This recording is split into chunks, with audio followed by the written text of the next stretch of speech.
Hello and welcome. For those of you who don't know me, I'm Mike Scott. I'm Fellow and Senior Dean at Blackfriars Hall, University of Oxford, and I'm also Director of the Future of the Humanities Project and Senior Advisor to the President at Georgetown University, Washington, DC. Today's is the fourth event in the Christian Literary Imagination series, which is sponsored by Georgetown University's Humanities Initiative in association with Las Casas Institute for Human Dignity, Blackfriars Hall, University of Oxford. Today, I will be welcoming Molly Clark, who will be talking about the poet Christopher Smart's poem, Jubilate Agno. After a talk, I will take questions submitted from members of our internationally based audience. We encourage you to participate by typing your questions directly to us from the moment we begin the session. You can do so by using your Q&A key at the bottom of your screen. If you have a question or questions, please ask them and we will endeavour to answer them either today or later by email. What another insightful talk we have for you today, this time on an extraordinary work by the 18th century poet Christopher Smart, who lived between 1722 and 1771. He proved to be a brilliant classical scholar at Cambridge, after which he set himself to be a writer. He appeared to be well liked by Dr. Samuel Johnson and other literary figures of his age, who worried, however, about his mental health, especially in respect to his intense religious devotion. He was admitted to a home for the insane between 1759 and 1763, during which time he wrote the poem Jubilate Agno, which Molly is going to discuss. If you do not know it, don't worry. It's a long, strange poem, but the passages of it will be put up on the screen for you by Molly as you listen to her. The poem was lost until 1939 and really didn't come into any significant prominence until the early 1950s. It was originally written in an age on the verge of great change, just 30 years or so before the American Declaration of Independence in 1776 and the French Revolution in 1789. It was an age in which Alexander Pope, as early as 1711, had written in an essay on criticism, "True wit is nature to advantage dressed, what oft was thought, but ne'er so well expressed."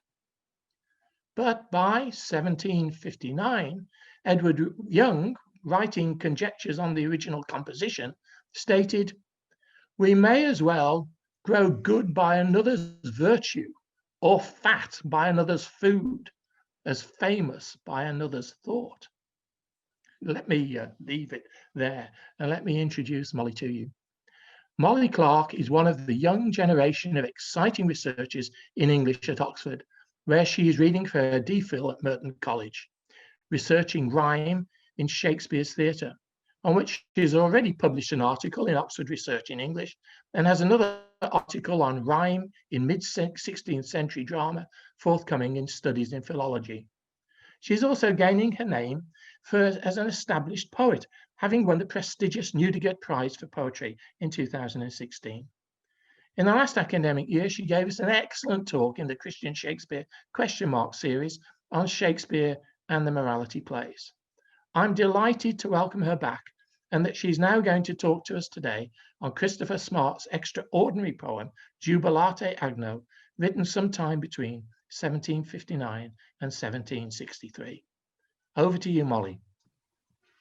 Thank you so much for that. And yes, hello everyone. I'm very, very pleased to be here. So actually the ideas in this talk originally sprung out of work that I did on a course led by Katie Murphy here in Oxford. And though, as you've just heard, this isn't the period I normally work in, when the topic of the Christian literary imagination came up, I was very eager to take the opportunity to talk about one of my very favourite poems, Jubilate Agno. So I'm really looking forward to hearing everyone's insights in the second half. So, what do we do when a poem makes no sense? Christopher Smart wrote Jubilate Agno, his long, compendious and fragmentary poem of praise, while confined for insanity in St. Luke's Hospital. Some people have explained the poem's perplexities away by referencing Smart's mental health, calling his non-linear pronouncements a mad language. Others regarded the poem as an outpouring of devotional fervour.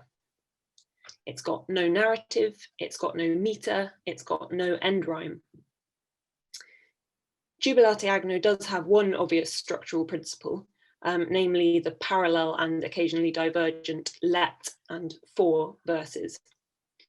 These are arranged side by side in a kind of psalmic diction. For example, the first two lines of the second fragment are, on one side, let Eliza rejoice with the partridge, who is a prisoner of state and is proud of his keepers. And on the other side, for I am not without authority in my jeopardy, which I derive inevitably from the glory of the name of the Lord. In some fragments, only let verses survive, and in others, only for verses.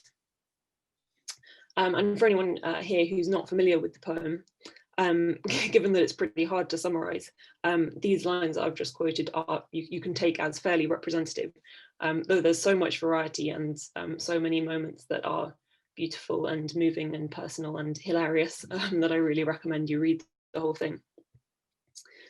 At any rate, there is a discernible plan and structure here. Despite this, readers struggle to find a narrative or logic governing the poem. But there are different kinds of logic. In fact, Jubilate Agno grows not according to the building of sense units, but in tiny increments, shifting from one sentence or phrase, or even one word to the next, by an associative movement, generating a free-flowing verse in which each phrase is as important as the last. And often the units which Smart uses to make these increments are letters. Letters are an important theme in Jubilate Agno, playing lead roles as characters in the world of the poem, as many have pointed out. But I think we can also think about the alphabet as an analogy for the underlying construction of Smart's work on a macro and micro level. Letters are the building blocks of words, and Jubilate Agno is built up out of words in their most concrete material form. Inspired by this analogy, I call Smart's method an alphabetical poetics, an associative structure and progression dictated by the alphabet and the atomic construction of names and words, rather than strictly by sense. I think this method is comparable with rhyme in that it's a kind of linkage based on individual words rather than on overarching narrative direction. But unlike rhyme, the alphabetical poetics doesn't have the weight of the literary canon behind it. It's also worth saying that I think the particulate nature of this method of progression kind of justifies the attempt to come up with any kind of structural schema for such a fragmentary poem. It's always just about getting to the next word, the next phrase. One clarification before I continue. I'm going to deal primarily with the written letter. Voice is hugely important for Smart, for our man speaks himself from the crown of his head to the sole of his feet. And many of the devices that I will consider involve repetitions and associations of phonemes. Smart's alphabetical poetics breaks down language into its atoms, its constituent parts, and these parts usually bear the weight of both sonic and visual signification. For more about the spoken versus the written word in this poem, I'd recommend the work of Fraser Easton. However, for my purposes today, Jubilate Agno is a written artifact, created and perceived on a page. The sounds that it evokes in the mind are conjured through graphemes, written letters or groups of letters. Like Smart's flowers, it is musical in ocular harmony. For this reason, my focus will be on the written medium and the poetic logic that it generates. Smart's printing metaphor is a much discussed crux in the poem. For my talent is to give an impression upon words by punching, that when the reader casts his eye upon them, He takes up the image from the mould which I have made. Casting our eyes upon Smart's words in their most physical form, as arrangements of letters, we see the real driving force of the poem. There are several moments when Smart overtly foregrounds the alphabet. In fact, he runs through it several times during the course of the poem. I won't dwell on these moments as much as they deserve in the interests of time, but I'll discuss them briefly because they demonstrate the value that's accorded to the letter in Jubilate Agno. More importantly, for the purposes of today, I think they give permission for using the alphabet as an analogy to describe Smart's poetic methodology. In these rehearsals of the alphabet, Smart sometimes describes the appearances of the characters and sometimes their sounds. The first passage begins, "For A is the beginning of learning and the door of heaven. For B is a creature busy and bustling. For C is a sense quick and penetrating. For D is depth." Smart expounds A according to its position in the alphabet, and perhaps references its visual similarity to an archway. Then he shifts to full animation, alluding both to B's bulbous appearance and wing-like curves, and to its signification when pronounced aloud, so B as in honeybee. He characterizes C purely on this signification of sound, C as in look. Next, D is defined according to a word it begins, Smart's most common method in the ensuing alphabet list. Letters are at the heart of his interest in linguistic mechanisms. In the line, "For H is not a letter but a spirit," Smart reveals the divine importance he accords to each individual character, and we might also detect a pun on aspirate, the phonological term for an H. Even within Smart's surrounding imagery, we see letters being broken up on the page and reformed in sound. For us, reading Jubilate Agno in print or in the original manuscript, an entirely visual experience, the pictorial form of letters is brought into communion with lively evocations of their spoken sounds. Smart's alphabetical poetics is based on a belief in the holistic power of letters, stemming both from their spoken and written forms. So I suppose the point I want to make at this juncture is that the alphabet is a list, to some extent an arbitrary list, but we don't question its order. So when we see Smart running through the alphabet in this way, that's one moment we can latch onto as following a logical structure. We know what's coming next because it's following a known pattern. What I try to do is to expand this mindset to the whole poem, to follow a listed order that's based on letters and chunks of words rather than on sense and narrative. Because in fact, the list is one of the most obvious structures governing Jubilate Agno. For the names and number of animals are as the names and number of the stars.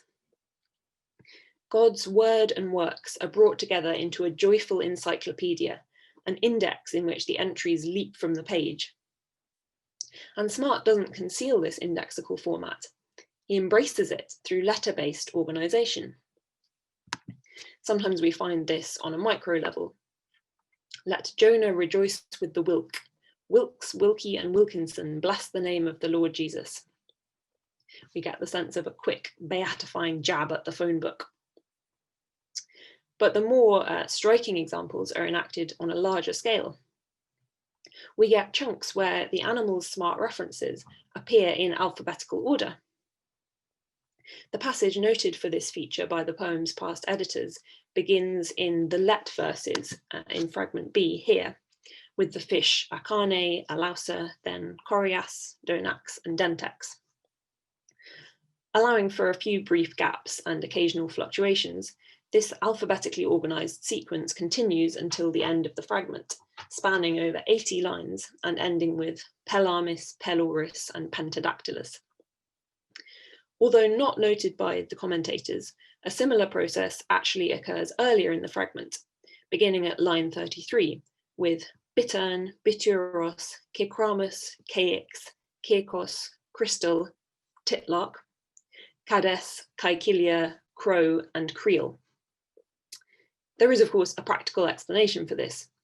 It's been noted that Smart seems to have been working from alphabetized reference texts, like Pliny's Natural History and Ainsworth's Latin Thesaurus. Throughout history, the alphabetical index has created concern because of its egalitarian levelling of chronology and other hierarchies. In Jubilate Agno, Smart seems to delight in celebrating equally the mightiest saint and the tiniest insect. I think this method, in this case a literal manifestation of the alphabetical imagination, is intrinsic to the way the poem operates. Because Jubilate Agno progresses not because of an externally imposed framework, but through internal association. And this associative movement is generated by words, often in their most granular atomic form. In the same way that the linearity of the alphabet draws along sections of the poem's structure, Smart's individual phrases often move from point to point according to the implications of graphemes being grouped in particular ways. For example, in the line, "Let Bidan rejoice with ossifrage, the bird of prey and the man of prayer," the only explanation for the denomination of Bidan, a judge of Israel, as a man of prayer is that the name reminded Smart of the Venerable Bede. The connection doesn't stem from design, but coincidence. These two men, Bidan and Bede, are joined across time and space by something so arbitrary, yet simultaneously so intimate as the letters of their names. Bird and man are also connected through a similar process. Of prey and of prayer put aside their contrasting implications in order to surrender to alphabetical assimilation. Similarly, a speculative reference to Kittim as father of the pygmies prompts a much closer to home enjoinder that God be gracious to pig his family. Smart's literal maneuvers, literal with two T's, bring the whole of God's creation into proximity within the tiny compass of the written word. Fragment D, the final section, exemplifies the complex nuances of the alphabetical poetics. Two words can be spelled similarly for a range of reasons, including etymology, popular idiom that associates the words in a shared context, and, of course, coincidence. In choosing to construct his writing on a literal principle, Smart joyfully demonstrates the unlimited significations that a limited alphabet generates. The fragment opens with a purely graphemic progression. An exhortation to "Dew, house of dew," is followed 2 lines later by one aimed at "New, house of new." And rhyme-based connections like this recur throughout the ensuing lines. So we've got Moss, Ross, Powell, Howell, Hopgood, Hopwood.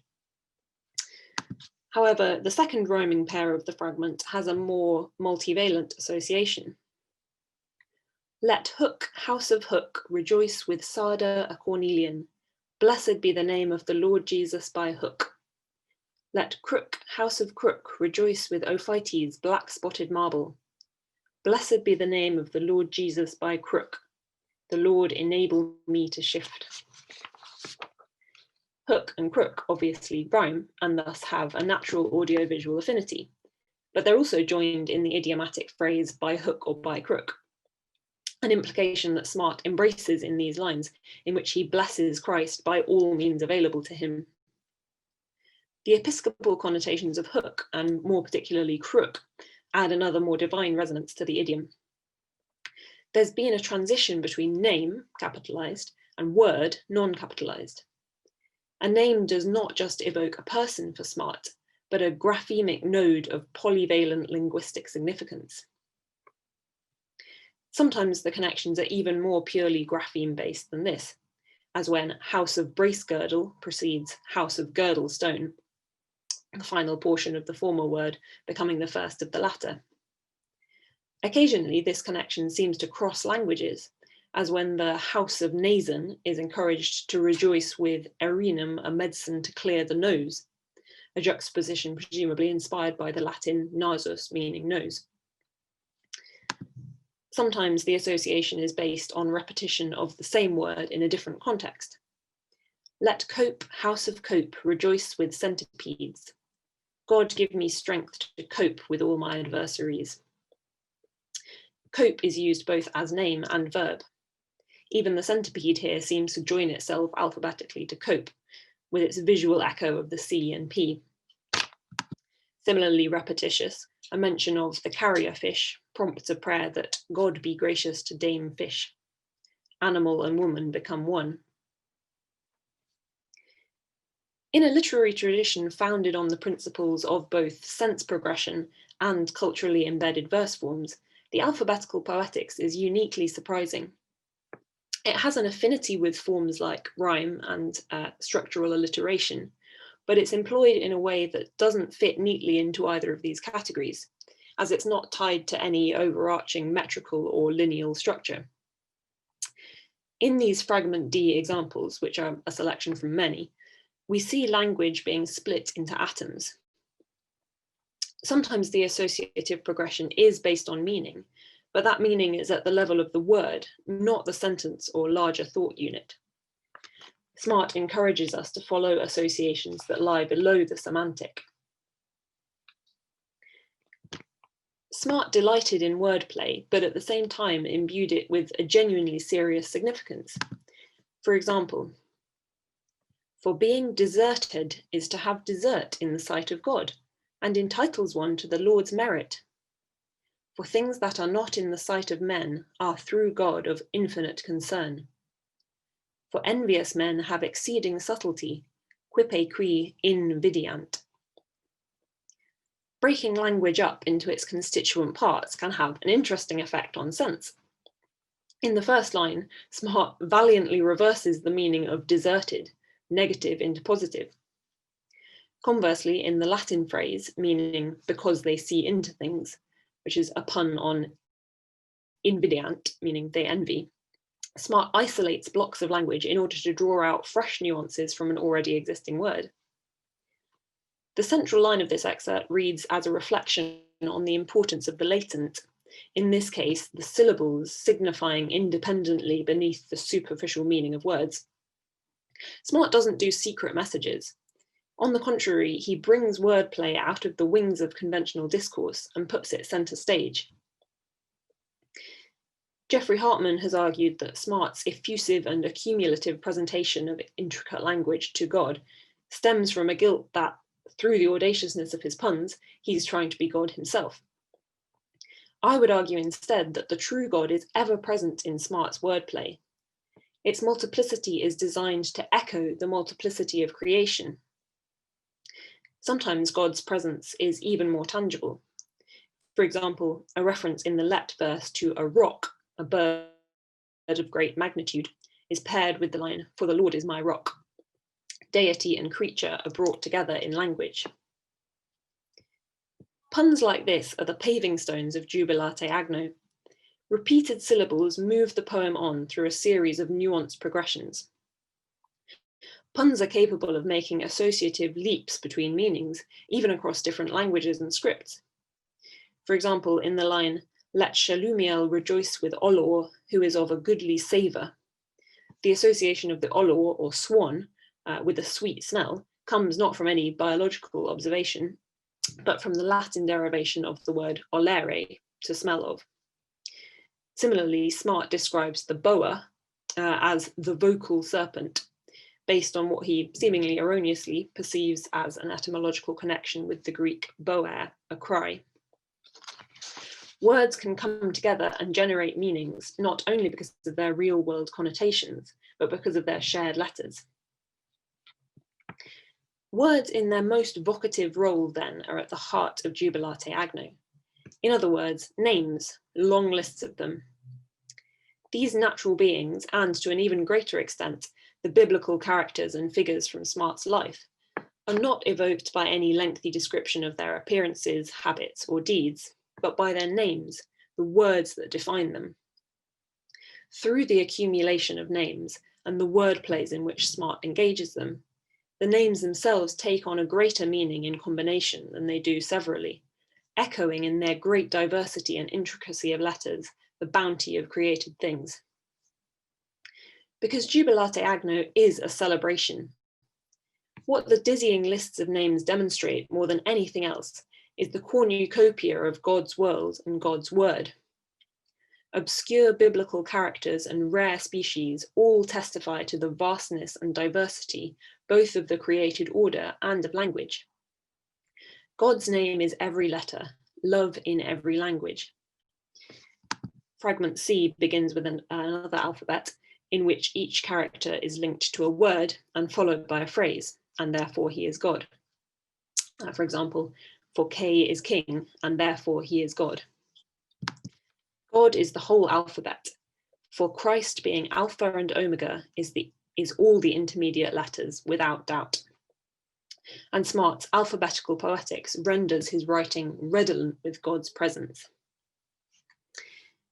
So I hope I've demonstrated some ways in which we can take the alphabet as an instructive analogy for how to read Jubilate Agno. Its sequential orderliness, its mystical significance in isolated elements, and its bountiful polyvalence in combination. The poem is itself a form of alphabet, an indexical list of nominative graphemes from which clusters of meaning spring forth and multiply. As Smart writes, attraction is the earning, that is, yearning of parts, which have a similitude in the life. He uses the word to rally the things of the poem into order. But the poem is ultimately a unique offering to the God whose name is inscribed all over it. Jubilate Agno is truly compendious, laying the whole world out on the page and breaking words into atoms with which to compose the created universe in written form. For Smart, God's handwriting is legible in the world. Jubilate Agno condenses God's world in Smart's handwriting. Thank you very much. Molly, thank you very much for that. I thoroughly enjoyed it.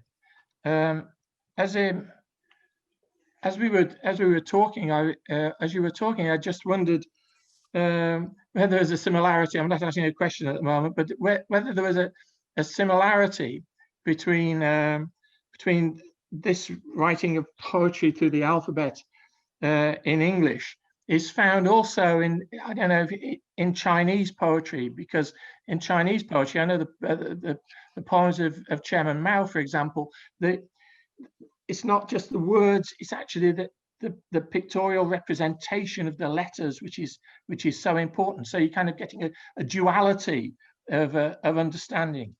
Yes, yeah. I mean, Chinese poetry obviously does have a kind of an extra level to it, in that sense that you know, Chinese characters are derived from you know, from the appearance of the word they describe in some cases, and are kind of made up of these radicals that are based on that are pictures essentially. And yeah, I know that's what that's what the Imagist poets loved about Chinese poetry, is that they were kind of, you know, in just a few words they were getting images both literally and metaphorically. Absolutely. Yeah. Very good, very good. There's a question. Are there any known translations of Smart's poetry into other languages, and could it ever even be done? That's interesting. I don't know of any. I mean, I know Britain set it to music, which I suppose is a kind of translation, but not as far as I know any translations into other languages. I mean, surely at least parts of it, at least the Jeffrey part, the Cap Jeffrey part that everyone loves, you'd have thought it would have been translated. I think it would be possible, actually, in a sense, maybe in some senses more easy to translate than other poems, in that it is so kind of you're just focusing on each moment as it comes, and obviously the bits the where he's sort of punning in other languages, they could obviously stay as they are. He's you know, he's very interested in translation himself, and there's kind of there's bits about uncommunicated letters that you know, things were revealed to St. Paul when he was taken up into the heavens, and things were communicated to him with letters that we don't know about because they're not within our consciousness, but they will be revealed to us in heaven. So there's this sense that that translation is something sort of God-given.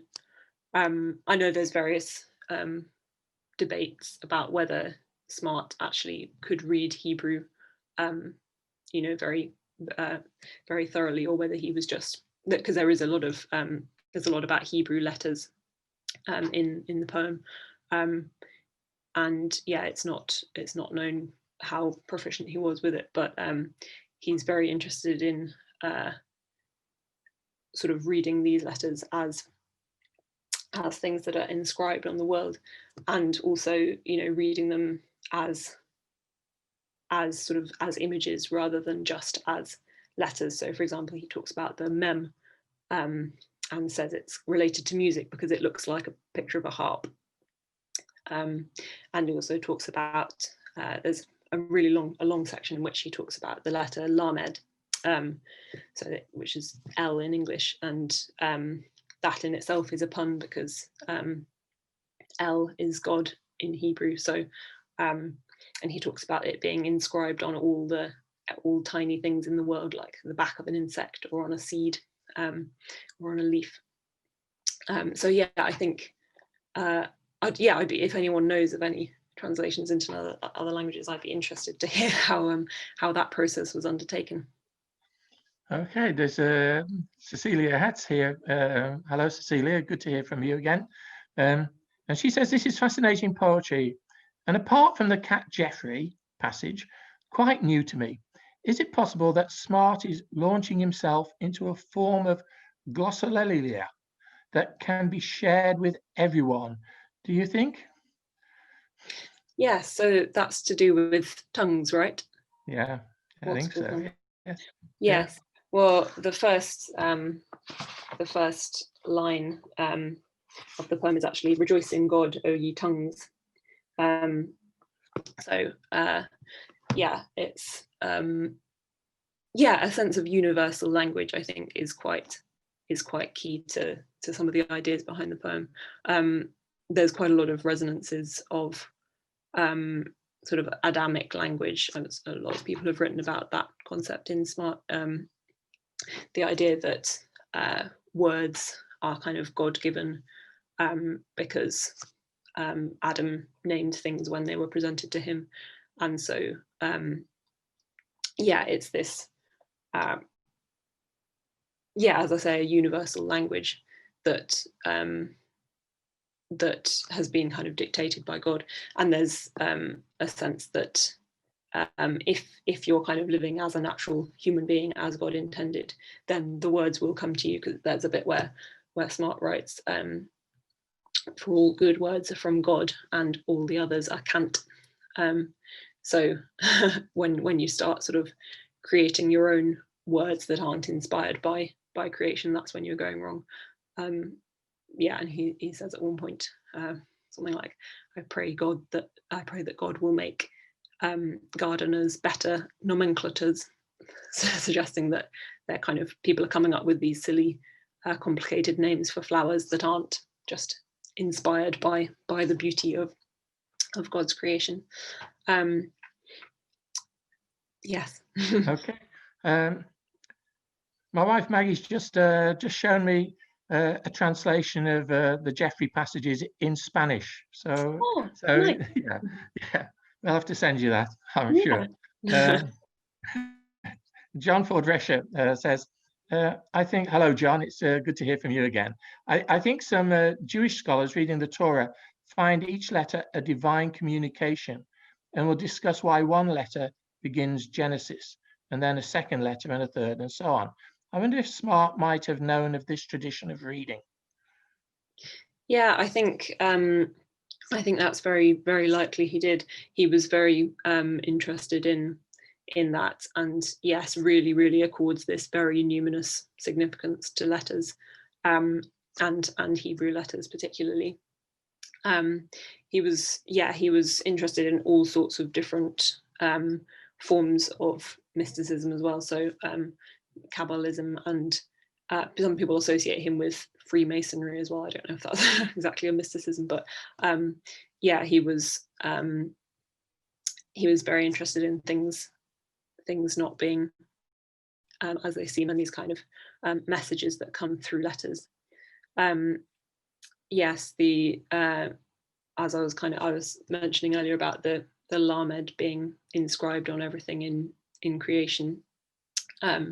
There's also another reference to to lupin seeds as having Hebrew letters on them. So he's kind of saying if you get a packet of lupin seeds, you will have the whole Hebrew alphabet. So there's this sense of Hebrew letters being this kind of originary force, that kind of came into being with creation. I think he was possibly quite influenced by some Renaissance thinkers there as well, like Alexander Topp wrote about Hebrew coming into being at the same time as the world was created, sort of concurrently. So I think similarly for Smart, Hebrew particularly has this originary power, kind of almost like the word and the work or the world are kind of conjoined and coming into being together. Great, thanks for that. Joe Simons, the co-convener of these talks with me, wonders whether Smart has influenced any later poems that you know of. Hopkins' wordplay, for example, but I don't know whether Hopkins would have known him. This whole business that he wasn't found again. Certainly, Jubilate Agno wasn't found again until 1939. I mean, but other poems were known by him. Yes, I mean his most famous poem before Jubilate Agno was discovered was A Song to David, which does have that same kind of amazing devotional fervor to it, but is more conventional in its form. But yeah, I feel like Hopkins probably wouldn't have known about Jubilate Agno, but various later poets have been very influenced by him. So Anne Sexton wrote, it's quite strange, she pretty much just wrote her own version of it, which is called O Ye Tongues, I think. And that's that. I really recommend that. She's kind of using the similar form, but kind of with and a similar kind of diction, which is quite funny. But she's putting kind of modern references into it, and she occasionally talks about Anne and Christopher. So she obviously feels quite a deep affinity with him, and I think she was hospitalized quite a lot for mental illness as well, and yeah, she's kind of creating this. I'm just trying to think of examples of lines from it, but sort of talking about various diseases of modern life, but put into the diction of Jubilate Agno. I think I'm not sure whether this is a known influence, but I think Howl by Allen Ginsberg, you could very easily compare it to Jubilate Agno. It's got, it really has that sense of the outpouring, and there's the sort of repetitious sections, like about the Moloch section of that.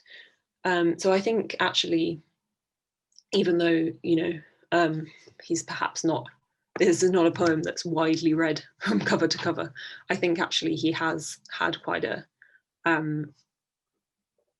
a selective but important influence, I think. Yes, Chris Isaac takes this up, and he said he did once read the whole of Jubilate Deo, but found it irritating as not being close enough to get my clear semantic correspondences. And he reminded him of it as Ezra Pound's cantos, which are quite jerky, like dreamlike language. And Paul Edmondson also asks about was he almost the first modernist poet, or modernist? Was this the first modernist poem? I think there definitely is an analogy with the cantos, and I remember a long time ago reading something about the cantos as having aphasiac kind of diction. I think someone called Max Nani perhaps wrote about that, and so it's kind of almost like pounds words progress according to sort of metonymy rather than overarching structure. So he's kind of getting from one idea to the next by a sort of almost like a tessellation, like just one little bit of it is connected, and then he kind of gets on from one to the next like that. So that is actually quite comparable, I think, to what Smart does with words and parts of words in Jubilate Agno. Yeah, and I mean, yeah, I suppose you were talking earlier about Chinese poetry, and that's, you know, obviously Ezra Pound was very inspired by that as well. So yeah, this sense of images and words being kind of poured out in this jumble, and yeah, there's certainly a beautiful kind of sort of terrifying overwhelmingness to the cantos in the same way that, and yeah, perhaps sometimes irritating overwhelmingness as you can get with Jubilate Agno. He says, doesn't he, towards the end, I cannot make it cohere.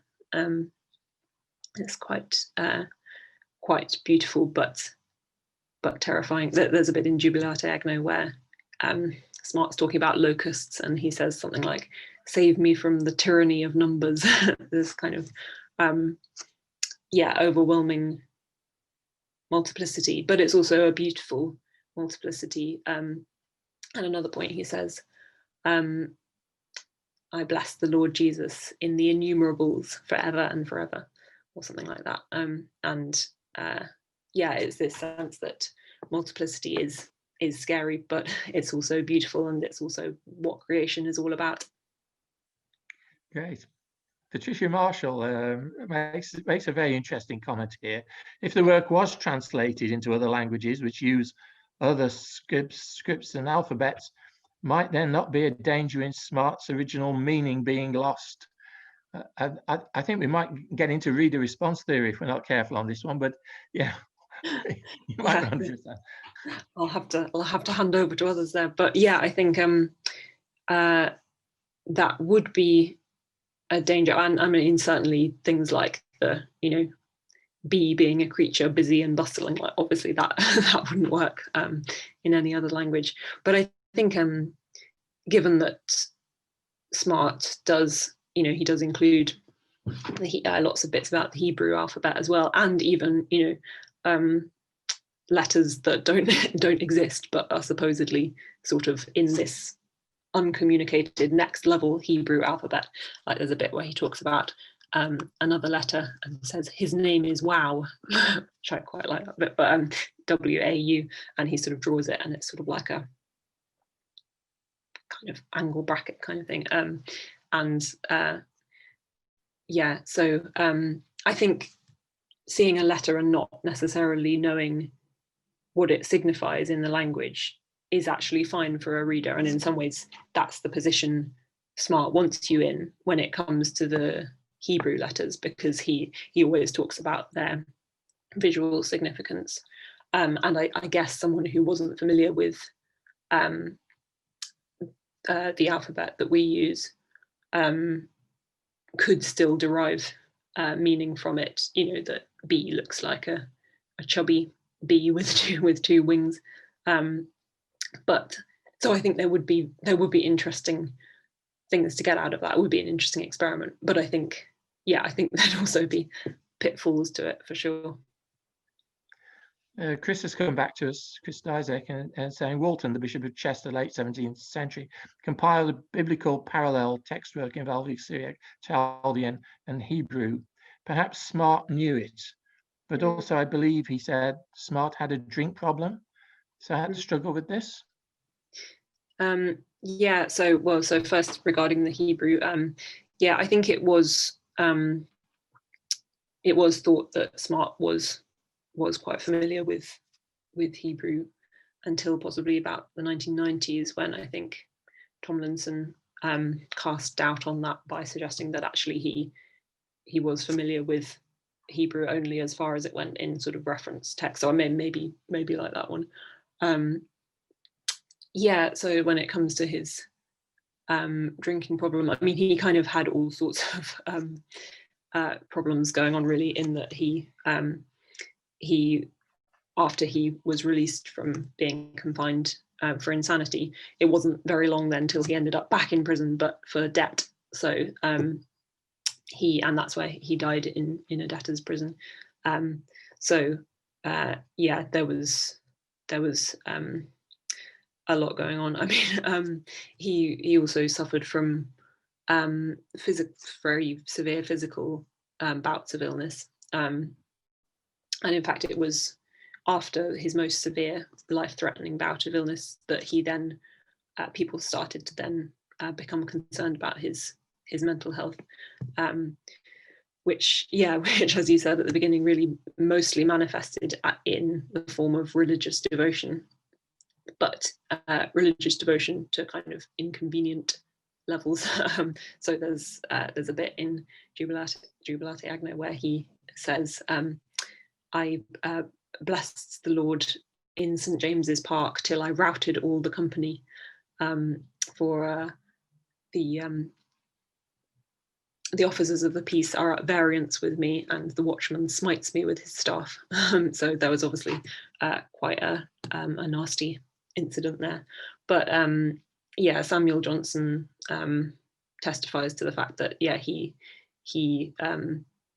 was starting to become a bit known for this public worship, and he tried to get people to pray with him. But as Johnson very nicely said, I would just as soon pray with Kit Smart as with anyone else. He also, according to Johnson, wasn't a big fan of changing into clean linen. But again, as Johnson kindly says, who is? I'm not a fan of it myself. So yeah, so I think alcohol was kind of yet another issue that related to this kind of spendthrift or sort of overly liberal kind of way of life. I think people with a psychology background might actually see perhaps obsessive and compulsive disorder there, where the object of the obsession is God. If we were, there seems to be that going on. Yeah, I mean, and although it's hard to distinguish where's the line between that and devotion and piety. Really, it's hard to draw the line, isn't it? And we'll probably never know, really. But yes, I think there's certainly obsessive is a way of describing the poem, the style of the poem, with this really extreme attention to detail, down to from all these tiny insects, all these kind of obscure figures in the Bible. There's even, you don't even have to have a name in the Bible to end up in Jubilate Agno. There's one bit where it's let all these names rejoice with whatever, and then at one point he says, let a little child rejoice with something. So a little child, all capitalized. So it's like the little child in Isaiah's vision. He kind of almost treats that as a name, and the kind of this urge to name everything kind of extends even to people who are unnamed. So yeah, I think there's definitely definitely obsessive is a logical way of defining it, I think. Thanks. Eduardo Guterres says, Molly, thank you. Do you think Smart's Christian ideas work like an additional ingredient of his whole work, just like the alphabet and all its complexities, or do they play a different role in his work? And then he has a second question. Do you think Smart's Christianity is more a space he finds for creativity and genuine exploration, or does in some way limit his imagination? That's interesting. So yes, as to the first one, I think it's probably safe to say there would be no Jubilate Agno without Smart's Christianity. I think that really is the origin of the poem, whereas this kind of alphabetical imagination that I've described is a method that he's developed for representing creation. So I think I wouldn't describe his Christianity as an additional element. I mean, certainly within his whole body of work, not everything that he did was inspired by Christianity. I mean, he did lots of sort of hack journalism and even some quite jolly kind of plays and stand-up kind of things. But when it comes to Jubilate Agno, I think it really is the supreme governing ideal behind everything. Second question, I've suddenly forgotten what it was. Do you think Smart's Christianity is more a space he finds for creativity and genuine exploration, or does in some ways limit his imagination? I would say the former. I think some have argued that, like something about Jeffrey Hartman talking about this kind of guilt of trying to outdo God with wordplay, and this kind of but although in a sense that in itself is he is still creating all these linguistic acrobatics. He's not reining himself in, whereas I think others have discussed the attempt to create the poem as a sort of compensation for where humanity has gone wrong. So I think Dennis Costa argues that Smart's kind of multiplicitous use of language is trying to kind of make up for the fall, really, and regain language that's sort of will become dislocated after the fall and after Babel. But I think I suppose I think sort of similarly to that, but slightly differently, that the multiplicity is God and is creation, and I think Smart celebrates multiplicity as of word and world as something that is God-given and inherently godlike, rather than as a kind of human fault on the whole. So yes, so I think his devotion kind of inspires his poetry and kind of pushes it to greater heights and encourages him to broaden it out until he's trying to attain the infinite rather than placing any limitations. And in fact, a desire to go beyond limitations is I think quite redolent in this attempt to praise God and to represent creation through this poem. I don't think we can come to our conclusion without talking a little bit about Geoffrey the cat. And this comes from Mike Collins, who gave a talk a couple of weeks ago, a wonderful talk on Jan Manley Hopkins. Thanks, Mike, for this. How does Geoffrey the cat bring about a relationship between God and man? Is he a figure of God's presence in the world? Is he a reminder of God's goodness and generosity as creator? Is he a link between man and all the other created things, and so a way to God? Yeah, well, I put a bookmark in Geoffrey because I hoped he'd come up.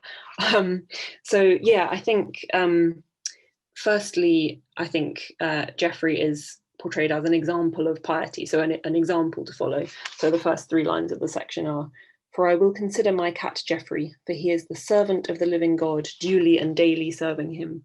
For at the first glance of the glory of God in the east, he worships in his way." And then later says, "For he knows that God is his saviour. So he's giving this example of piety. He's also, I think, giving an example of sort of subsistence on the Lord and dependence on the Lord, for he is of the Lord's poor. And he purrs in thankfulness when God tells him he's a good cat. So yeah, he's offering this example of innocence. But he's also a more active agent, a sort of protector, a God-given protector, for he keeps the Lord's watch in the night against the adversary. And he's called the cherub cat. So he's kind of this supernatural angelic being put there by God to protect smart.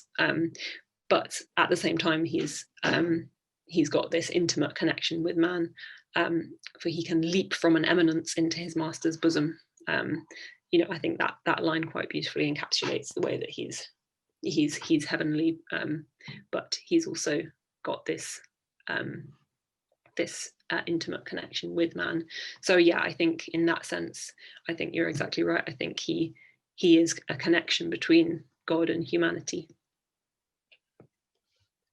Well, you've really got people sending in questions here, and we're not going to get through them all. So I apologise to everybody, but we got a number, so you're going to get quite a few by email, I think.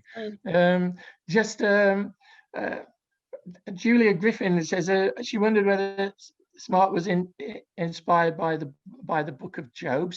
Cecilia Hatt says she's starting to think of Thomas Brown.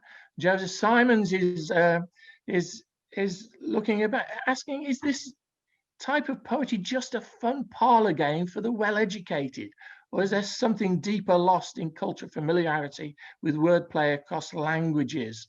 And he's been talking about regarding the decline of the knowledge of the classics, and he's asking that as a classicist, So these kind of questions, and I wondered, of course, whether St. John's, the opening of St. John, in the beginning was the Word, and the Word was with God, and the Word was God, was some kind of inspiration there. But we'll come back. We'll come back to these questions, and perhaps you'd be kind enough to answer them. And can I thank everybody for these marvelous questions that have come in. Our thanks, of course, to you, Molly, for again such an informative, enthusiastic, enjoyable paper. Your enthusiasm just comes through, and everybody, I'm sure, just enjoys it. And that smile of yours as well, as you're saying it. We must believe you. We have to believe you. Can I say that the next talk in this series will be on the 8th of December, when Professor John Drakakis, who of course is a cultural materialist, was a Christian, no longer a Christian. He'll be talking about Cyril Turner's great Jacobean play called The Atheist's Tragedy. And I think it's going to be an interesting talk in relation to this whole aspect of the Christian literary imagination. We're going to begin the following term on the 26th of January, for people to make a note, please, with Dr. Claire Broom-Saunders talking about Elizabeth Barrett Browning. And on the 4th of February, Claire Asquith will be talking about Michael Drayton's Elizabethan Jacobean poem, The Fair Matilda Poems. Please note that there's another Zoom special next week on the 1st of December, when the Future of the Humanities Project teams up with the Free Speech Initiative for a session on reinterpreting history within an evolving world. And I do encourage you to join us on that. It's the same time on the 1st of December, 4 p.m. UK time. On the panel for that are the Baroness Usha Prashar from the UK, Dr. Peter Rona from Hungary, Gail Kitch from USA, and Nirmal Ghosh from Singapore. So it's a real kind of international debate about this whole reinterpretation of history within evolving cultures. Thanks again to you, Molly. Thanks to Joe Simons at Campion Hall, who I am constantly in touch with, and is a great co-convener of the series. Thanks again to all of you who have submitted questions. I also like to thank those at Georgetown University who have made this happen, especially our administrator, Yvonne Queck, who's quite magnificent, and Shimen Tong, who works to make the Zoom presentation possible. Special thanks to Professor Catherine Temple at Georgetown for feeding questions to me. At Blackfriars, my thanks to Dr. Richard Finn, Director of the Las Casas Institute, Dr. John O'Connor, the Regent, Kinga Rona Gabney, our UK Administrator. And at Georgetown, of course, I'd like to thank again Dr. Jack DeGioia, President, Dr. Tom Banshoff, Vice President, Global Affairs, and Dr. Chris Chalenza, Dean of the Georgetown College. Without their support, this could not happen. Finally, my thanks to all of you as being part of the audience. Please join us at the same time on the 1st and the 8th of December. And in the meantime, take care and keep safe. And for those of you in the US, happy Thanksgiving this week. I'm Mike Scott. Please follow me on Twitter at Mike Scott Prof. Thank you and goodbye.